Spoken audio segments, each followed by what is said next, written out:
Hi folks, Dave, the Honest Audiophile. This is the Kiwi Ears Quintet, and these are my Honest Audiophile impressions.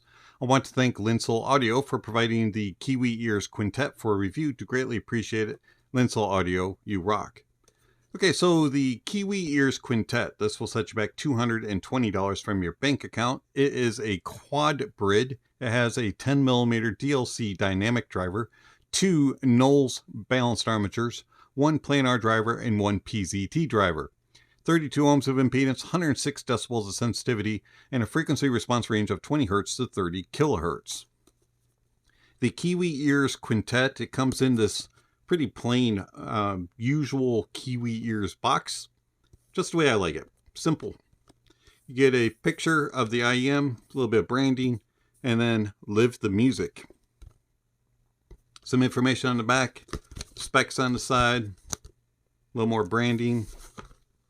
Taking off the sleeve, you're greeted by a black box that says Kiwi Ears. We're not even going to bother to open the box. On the inside, you get a bag of tips that have small, medium, and large of 2 different types of silicone. You get these gray tips, which are narrow bore. And then you get these black ones, which are wide bore.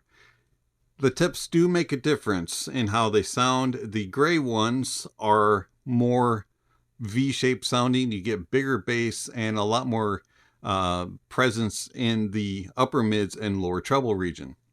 The black ones, which are wide bore, those kind of make things a little bit more cohesive and not quite as V-shaped.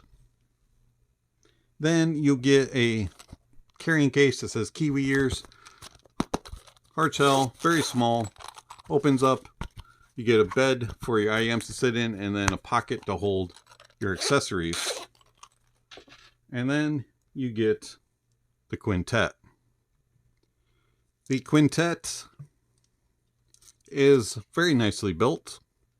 You get a little faceplate here that's made of silver, and then a resin body that's black. Has a nice big wing on it. Fairly aggressive angle and a nice length. They're nice and light, and they feel well built. They're a little bit on the plain simple side, but hey, you know what? I like that look. They connect with 2-pin. The cable, I wish had a little bit better ear hooks. They're a little bit on the flimsy side, but not too bad. Got a nice metal split with a cinch that stays in place. Terminates into a 3.5. Cable is very well built, nice and light, and does not do any types of tangling or twisting or anything like that. It's very well controlled cable. I really like it. So the Quintet is extremely comfortable. For me, I find them to be just like perfect size. They just disappear in the ear. And they fit me very well. I can wear them 3-4 hours at a time. No problems whatsoever. I don't have any discomfort at all. Just take them out, give my ears a little bit of a rest from the music, pop them back in, and continue going for another 3-4 hours. I do find that they isolate outside noises pretty good. They're not the worst things I've ever heard. Probably somewhere 50-55% of outside noise is being blocked, and they're going to be okay around the house in a light office duty. Doing things outside or louder environments like public transit, they'll struggle a little bit, but for the most part they will muffle out sounds like vacuum cleaners, coffee grinders, and that sort of stuff. Overall, the Quintet is well built and nice and light, and I have no complaints about comfort. They're fairly easy to drive. The Quintet was able to be pushed by pretty much all the dongles. Some of the lower power dongles didn't push it the greatest to their potentials, but for the most part, most dongles are able to drive them. Some of the dongles that I used were the Heidi's XO, the Shanling UA1 Plus, and the Hibby FC3. I also enjoyed it on DAPs like the Hibby R5 Gen 2 and also the Sony NWA-105 and Sony WM-1A. I did use them on desktop as well. The Mytek Liberty DAC 2 did a good job of driving them as well with no problems with output impedance. How do the Kiwi Ears Quintet sound? So the Kiwi Ears Quintet, they have a what I would call an exaggerated presentation. So the bass of the quintet is very powerful. It's very authoritative. It's meaty, it's warm, it's thick, and it, at times can be a little bit sluggish. So the sub bass is extended very nicely. You get a nice rumble and grumble and down below. It just really drives home the sub bass, and you can feel it. It's one of those visceral types of sub bass, and it's a very engaging and fun sound, and it has authority and power. And then the mid bass, there's a lot of punch, a lot of slam, kick. It's a very heavy, meaty type of bass, and the upper bass also has a little bit of to it, and you really can feel this bass, and it's really authoritative and powerful. It has pretty good control for the most part. At times it can get a little confused, a little bit muddled on busier tracks and heavier hitting tracks, but for the most part it pretty much stays controlled. Detailed is good. Resolution is pretty good as well. Tonality is very nice. Things sound accurate and true.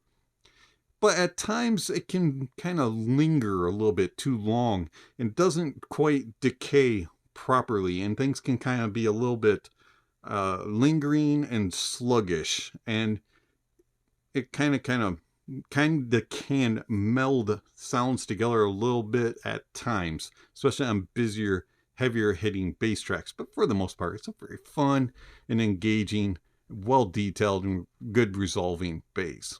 The mids of the quintet are interesting. So the lower mids have nice body to them and nice fullness and good warmth to them, and they get a little bit of that from the bass, and it just kind of engages you and has a nice fullness to it. As you get into the upper mids, they lean out and they're elevated, and at times they can have a little too much crispiness, a little bit too much of an edge to them, and they can be a little bit shouty. But for the most part, they stay pretty well controlled, and they can be engaging and have nice natural tone and timbre for instruments for the most part. But in those upper mids, they have this balanced armature that kind of comes out, and it kind of gives a little metallicism to them, and they don't quite sound natural like the rest of the mids do at times. And some instruments like woodwinds, brass, pianos, and strings can kind of get this little metallicism at times in the upper octaves, and it can just be a little bit uneven with the rest of the tonality. But for the most part, the mids are very pleasing. I did find that if you raise the volume, so if you're jamming away on the song and really digging it, and you raise the volume a little bit, that shoutiness comes out a little bit more. And then the treble. The lower treble is leaner, just like the upper mids are, and they have a little bit of sparkle and a little bit extra zing and a little extra energy there, and it can be a little bit fatiguing, especially when you raise the volume a little bit. And then the rest of the treble extends out very nicely, and there's a decent amount of air, but at times it can be a little bit, I wish there was just a little bit more. And the rest of the treble kind of goes into laid back mode, safe mode, and it kind of becomes unemotional. And so it kind of disconnects from the rest, so you don't get that energy that you have in the upper mids and lower treble region and in the bass. And so sometimes the music can kind of sound a little bit ho-hum, and you just wish that there was a little bit more air and a little bit more sparkle and energy up top. Soundstage. Now the soundstage of the quintet is exaggerated. It's very wide. It has these it's going for the wow factor, and you can, it doesn't do a really good job of portraying small, medium, and large. It just kind of makes everything sound large. And so it's very grand, and it's very big, and you're like, wow, this is cool. But then when you really start to think about it, and if you understand how soundstaging works, you're like, yeah, but this isn't really real. This isn't really how it's supposed to be. It's cool, but it's not really accurate. And when it comes to stage width, depth is very nice, and it does a good job with layering, except for on those busier, heavier hitting tracks. At times it can become a little bit muddled, but for the most part, it does a good job with layering and depth you can read into the stage. Imaging is good. You can follow things across, and it does a good job of placement. You can go, oh, it's right in there. It's almost pinpoint. It's right in there. And it does a good job of following things across stage. If they change positions, if they move, you can follow them around. It's a very big and awesome sounding stage, but it's not really accurate. Tone and timbre, as I mentioned, the upper, mids, and lower treble regions have some issues with BA timbre, a little bit of metallicism, but for the most part, it's pretty natural sounding, especially in the bass and in the upper mids. Just wish I had a little bit more space and a little bit more energy and air. And then the detail retrieval is very good, and resolution is very nice for the most part. A little bit of harshness and a little bit of glariness in the upper, mids, and lower treble region. I do find that sometimes with instruments, as I mentioned, about like brass and woodwinds, and sometimes higher octaves of pianos and some strings, a little bit of cymbal work gets on a little glassy, a little bit shiny, and a little too elevated. For the most part, it's a good little IEM. I like the quintet. It's something different. You get that big bass and you get that energy, and it just kind of draws you in. At times it can be a little bit on the boring side, but for the most part, I like the quintet. How does it compare to a couple other IEMs? So you have the Orchestra Lite, also from Kiwi Ears. Now the Orchestra Lite definitely does not have the bass of the quintet. It doesn't have the power of it, but it does do details and resolution very well, and it's a very accurate and true sounding bass. Just doesn't have the body and the power and the authority of the quintet. The mids do have a little bit more body in the upper mids, and they sound a little bit more full, and they sound a little bit more accurate. They're not as elevated as the quintet, and they don't have that edge and that crispiness and that little bit of shoutiness at times like the quintet does. And then the treble is a little bit more controlled and has a little bit more air and space. Soundstage is more realistic.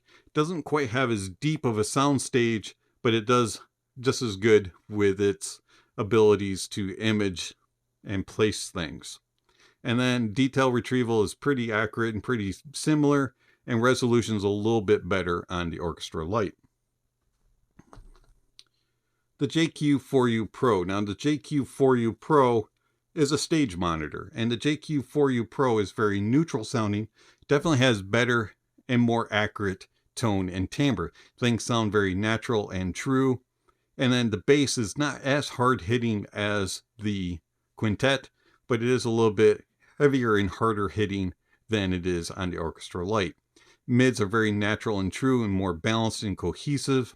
You have better note weight and accuracy, and the treble has better space and a little bit more air, and just overall more accurate and true controlled treble.